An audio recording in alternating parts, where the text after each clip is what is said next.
அனைவருக்கும் அன்பு வணக்கம். நான் உங்கள் Karthik. Welcome to mind soldier YouTube channel. நம்ம யூடியூப் சேனல்ல மனதை பயன்படுத்தி நம்முடைய இலக்குகளை துல்லியமாகவும் விரைவாகவும் எப்படி அடைவதுன்னு பார்த்துட்டு இருக்கோம். அந்த வகையில் இன்னைக்கு நம்ம பார்க்க போறது, நீங்கள் விரும்பும் நபர் உங்களையே சுற்றி சுற்றி வர 11 முறை இதை எழுதினால் போதும். என்ன எழுதணும்னு தெரிஞ்சுக்கிறதுக்கு முன்னாடி நம்ம சேனலை இப்பதான் நீங்க ஃபர்ஸ்ட் டைம் பாக்குறீங்கன்னா மறக்காம சப்ஸ்கிரைப் பண்ணிக்கோங்க. பக்கத்துல இருக்க பெல் ஐகானையும் பிரஸ் பண்ணிக்கோங்க. அப்பதான் அப்லோட் பண்ற எல்லா பயனுள்ள தகவல்களும் உடனடியா உங்களுக்கு நோட்டிபிகேஷன்ல வரும். இப்ப நம்ம பார்க்க போறது முழுமையான ஒரு லா ஆஃப் அட்ராக்ஷன் மெத்தட். இதுல எந்த ஒரு தாந்திரிகங்களோ மந்திர ஜபங்களோ கிடையாது. அதனால எல்லாருமே இதை பயன்படுத்தலாம்.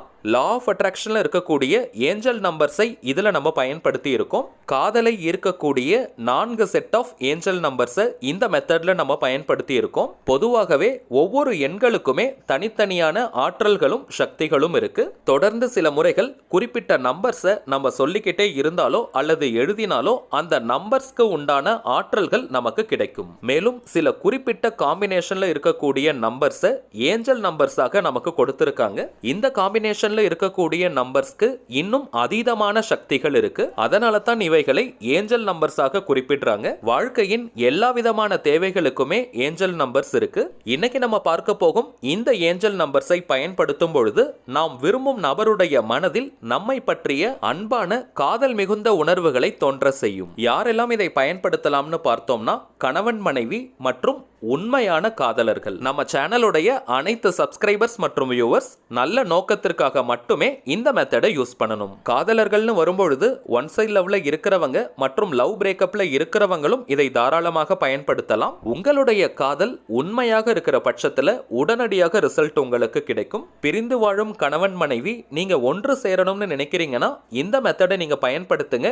இமீடியட்டா உங்களுக்கு ரிசல்ட் கிடைக்கும். இது ஒரு முழுமையான லா ஆஃப் அட்ராக்ஷன் மெத்தடா இருக்கிறதுனால என்னைக்கு வேணாலும் இந்த மெத்தடை நீங்க ஸ்டார்ட் பண்ணலாம். இப்ப நம்ம பார்க்க போகும் இந்த எளிமையான ஏஞ்சல் நம்பர்ஸை 11 முறை நீங்க எழுதணும். ஒரு நாளைக்கு 11 முறைன்னு தினமுமே இந்த ஏஞ்சல் நம்பர்ஸை நீங்க எழுதிட்டு வரணும். இத்தனை நாளைக்கு தான் எழுதணும்னு எந்த ஒரு வரைமுறையும் கிடையாதுங்க. உங்களுக்கு போதும்னு நீங்க நினைக்கிற வரைக்கும் இந்த மெத்தடை யூஸ் பண்ணிக்கிட்டே இருக்கலாம். ஆனால் குறைந்தபட்சம் ஒரு மாதத்திற்காவது இந்த மெத்தடை எந்த ஒரு இடைவெளியும் இல்லாம நீங்க ஃபாலோ பண்ணும் பொழுதுதான் அதற்கான ரிசல்ட் உங்களுக்கு தெரியும். ரொம்பவுமே சின்சியரா இந்த மெத்தடை யூஸ் பண்றவங்களுக்கு 10 நாள்லயே நல்ல ரிசல்ட் உங்களுக்கு தெரியும். லைஃப் கூட இந்த மெத்தடை நீங்க யூஸ் பண்ணலாம். ரொம்பவுமே எளிமையான ஏஞ்சல் நம்பர்ஸ் தாங்க. 11 முறை சுலபமாக எழுத முடியும். ஒரு நாளைக்கு 11 முறை நீங்க எழுதினாலே போதும். 11 டைம்ஸ் நீங்க எழுதினாலே போதும். அதற்கு மேல எழுதணும்னு அவசியம் கிடையாது. எந்த நாள் எந்த கிழமை வேணாலும் நீங்க ஸ்டார்ட் பண்ணலாம். இது ஒரு முழுமையான லா ஆஃப் அட்ராக்ஷன் மெத்தடா இருக்கிறதுனால பெண்களாக இருந்தாலும் நீங்க பிரேக் எடுக்கணும்னு அவசியம் கிடையாது. ஃப்ரெஷ்ஷா நீங்க ஒரு நோட் புக் வாங்கிக்கோங்க. பேப்பர் யூஸ் பண்ணாதீங்க.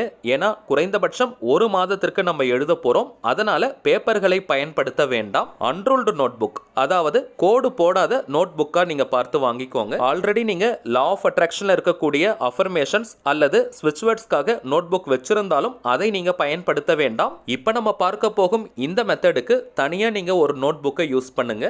எந்த கலர் பென்ல எழுதணும்னு பார்த்தீங்கன்னா, யாராக இருந்தாலுமே லவ் பிரேக்கப்ல இருக்கிறவங்களாக இருந்தாலும் சரி அல்லது நார்மல் ரிலேஷன்ஷிப்ல இருக்கிறவங்களாக இருந்தாலும் சரி, எல்லாருமே கிரீன் கலர் அல்லது ப்ளூ கலர் பெண்ணை மட்டும் தான் பயன்படுத்தணும். பென் தான் பயன்படுத்தணும்னு கிடையாதுங்க. மார்க்கர், ஸ்கெட்ச், ஹைலைட்டர், பென்சில்னு எதை வேணாலும் நீங்க யூஸ் பண்ணலாம். ஆனால் எழுதும் நிறம் பார்த்தீங்கன்னா கிரீன் அல்லது ப்ளூ கலர்ல மட்டும் தான் இருக்கணும். ஒரு நாளைக்கு 11 முறை மட்டும் தான் நம்ம எழுத போறோம். ரொம்பவுமே எளிமையான சிம்பிளான வாக்கியம் தாங்க இது. அதனால வேக வேகமா நீங்க எழுதாதீங்க.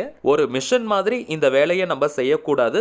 உணர்வு பூர்வமாக இந்த வாக்கியத்தை நம்ம எழுதணும். பிரிந்து வாழும் கணவன் மனைவியாக இருந்தாலும் சரி அல்லது காதலர்களாக இருந்தாலும் சரி, ஒன் சைட் லவ்ல இருக்கிறவங்க மற்றும் நல்ல ரிலேஷன்ஷிப்ல ஆல்ரெடி இருக்கிறவங்களாக இருந்தாலும் சரி, நீங்கள் விரும்பும் அந்த குறிப்பிட்ட நபரை மனதார நீங்க நினைச்சுக்கிட்டே அவங்க உங்க கூட தான் இருக்காங்க. நீங்க 2 பேரும் அட் பிரசன்ட் கரண்டா ரொம்பவுமே சந்தோஷமா இருக்கீங்க. உங்க பக்கத்திலேயே அந்த குறிப்பிட்ட நபர் இருக்காங்கன்ற சந்தோஷமான உணர்வு நிலையில இந்த வாக்கியத்தை நீங்க எழுதணும். இன்னும் கிளியரா சொல்லணும்னா, அந்த குறிப்பிட்ட நபர் நீங்கள் நினைப்பதை போல உங்ககிட்ட நடந்துகிட்டாங்கன்னா நீங்க எவ்வளவு சந்தோஷப்படுவீங்களோ அந்த உணர்வு நிலையை நீங்க கொண்டு வரணும். நீங்கள் எதிர்பார்ப்பதை போல அந்த குறிப்பிட்ட நபர் உங்ககிட்ட நடந்துகிட்டாங்கன்னா நீங்க எந்த அளவிற்கு ஹாப்பியா ஃபீல் பண்ணுவீங்களோ அந்த உணர்வு நிலையோட இந்த வாக்கியத்தை நீங்க எழுதணும். வேற எங்கேயோ கவனத்தை வச்சுட்டு எழுதக்கூடாதுங்க. அந்த நபரை பற்றி மட்டுமே நீங்க நினைச்சிட்டு எழுதணும். கவனம் போகும் இடத்துல தாங்க சக்தி பாயும். வேர் அட்டென்ஷன் கோஸ் எனர்ஜி ஃப்ளோஸ்ன்றது ப்ராவர்ப். ஸோ மகிழ்ச்சியா இப்ப நம்ம பார்க்க போகும் வாக்கியத்தை எழுதுங்க. அந்த வாக்கியம் என்னன்றது நம்ம டிஸ்பிளேல கூட தெரியுது பாருங்க. 528 432 x + y 111 888. இந்த வாக்கியத்தில் x + y இருக்கிறதுனால ஏதோ மேத்தமேட்டிக்ஸ்னு நீங்கள் நினச்சிக்க வேண்டாம். எக்ஸ்னு இருக்கக்கூடிய இடத்துல உங்களுடைய பெயரை நீங்கள் எழுதணும். ஒய்னு இருக்கக்கூடிய இடத்துல நீங்கள் விரும்பும் அந்த குறிப்பிட்ட நபருடைய பெயரை எழுதணும். உங்களுடைய பெயருக்கும் நீங்கள் விரும்பும் அந்த குறிப்பிட்ட நபருடைய பெயருக்கும் இடையே பிளஸ் சிம்பிள் கூட்டல் குறியீடை கட்டாயமாக போடணும். அதை மறந்துடாதீங்க. ஒரு உதாரணத்தோட நான் சொல்றேன் பாருங்க. உங்களுடைய பெயர் ராஜான்னு இருக்கு. நீங்கள் விரும்பும் நபருடைய பெயர் ராணின்னு இருக்கிற பட்சத்தில் 528 432 ராஜா பிளஸ் ராணி 111 888. இந்த ஏஞ்சல் நம்பர்ஸ்க்கு இடையே கமா, ஃபுல் ஸ்டாப், ஐஃபன்னு எதையுமே போடாதீங்க. நம்ம டிஸ்பிளேல தெரிவதை போல ஆஸ் இட் இஸ் அப்படியே நீங்க எழுதுங்க. எக்ஸ் மற்றும் ஒய்க்கு பதிலாக உங்களுடைய பெயரும் நீங்கள் விரும்பும் அந்த குறிப்பிட்ட நபருடைய பெயரை மட்டும் தான் நீங்க எழுதணும். ரொம்பவுமே பவர்ஃபுல்லான காம்பினேஷன் இது. கரெக்டா நீங்க யூஸ் பண்ணி பாருங்க. கண் கூட உங்களுக்கு ரிசல்ட் தெரியும். நேம் எழுதுறதுலயும் சில பேருக்கு கன்ஃபியூஷன்ஸ் இருக்கும். எந்த நேமை நாங்க யூஸ் பண்றதுன்னு.